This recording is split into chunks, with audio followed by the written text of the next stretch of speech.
કે સુરતની અંદર ઘરનો ફ્લેટ ન હોય એટલે દીકરાનો સંબંધ ન થાય.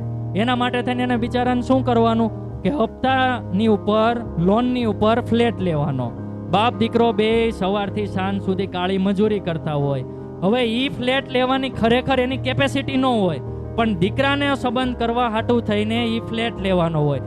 માં બિચારી ઘરે ધાગા દોરા કટિંગ કરતી હોય, દીકરો અને બાપા બિચારા હીરા બજારની અંદર, ટેક્સટાઇલ માર્કેટની અંદર મજૂરી કરતા હોય. અને પછી કોરોના જેવો સમય આવે કે અત્યારે મંદી છે એવો સમય આવે ને પછી હપ્તા ન ભરાય, કોઈ વેપારી ઉઠામણું કરીને જતો રહ્યો ને પછી કેપેસિટી બહારનું લઈ લીધું હોય ને ત્યારે કઈ બાજુ ભાગવું નહીં ખબર નથી પડતી. અને આ દેખાદેખીના કારણે જે સંબંધો નથી થતા ને એના કારણે આ સમાજ અધોગતિ તરફ આપણો વળી રહ્યો છે.